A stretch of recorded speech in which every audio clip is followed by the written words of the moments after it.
It was a small matter, but very typical of him. He had in his collection a beautiful little ring of the 18th dynasty.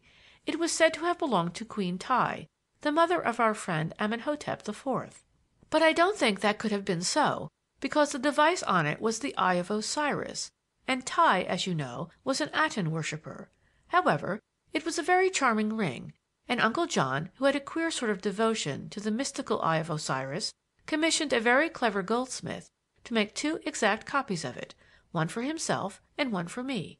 The goldsmith naturally wanted to take the measurements of our fingers, but this Uncle John would not hear of. The rings were to be exact copies, and an exact copy must be the same size as the original. You can imagine the result. My ring was so loose that I couldn't keep it on my finger, and Uncle John's was so tight that though he did manage to get it on, he was never able to get it off.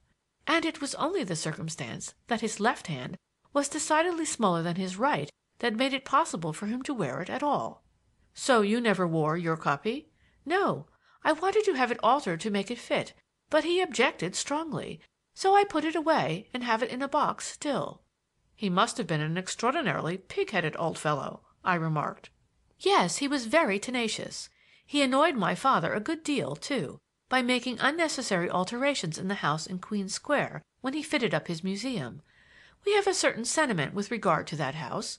Our people have lived in it ever since it was built, when the square was first laid out in the reign of Queen Anne, after whom it was named. It is a dear old house. Would you like to see it? We are quite near it now."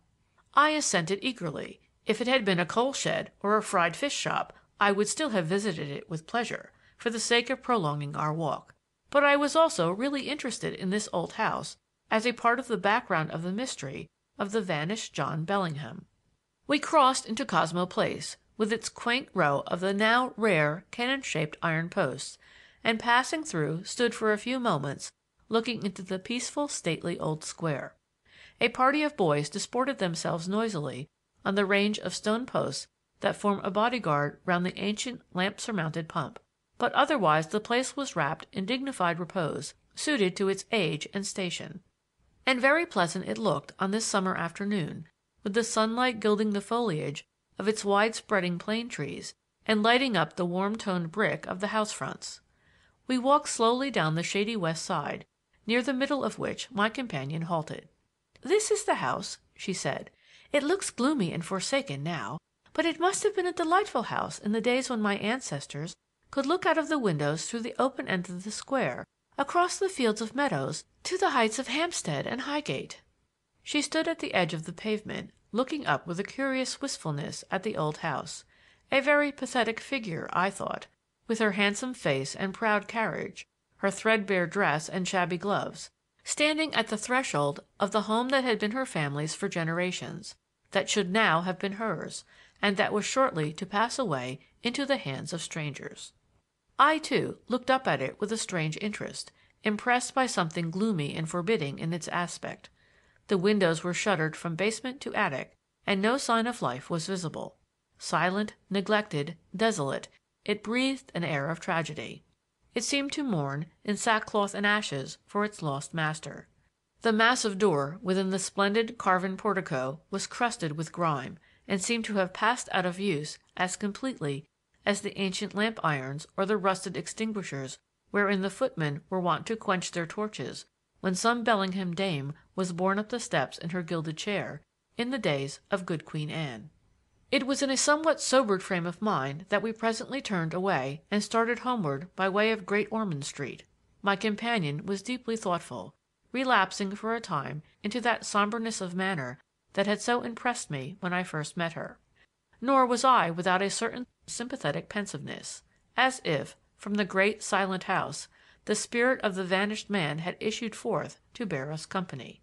But still it was a delightful walk, and I was sorry when at last we arrived at the entrance to Neville's Court, and Miss Bellingham halted and held out her hand.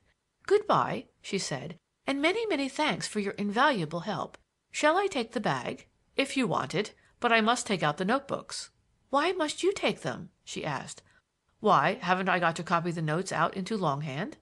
An expression of utter consternation spread over her face. In fact, she was so completely taken aback that she forgot to release my hand, "Heavens!" she exclaimed. "How idiotic of me! But it is impossible, Dr. Berkeley. It will take you hours."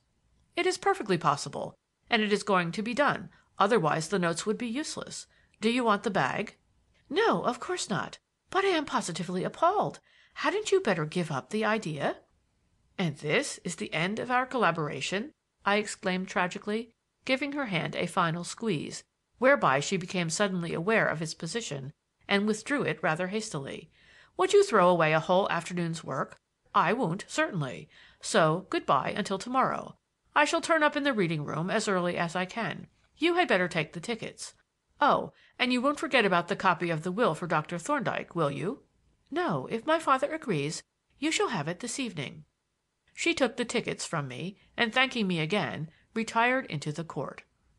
End of Chapter 6.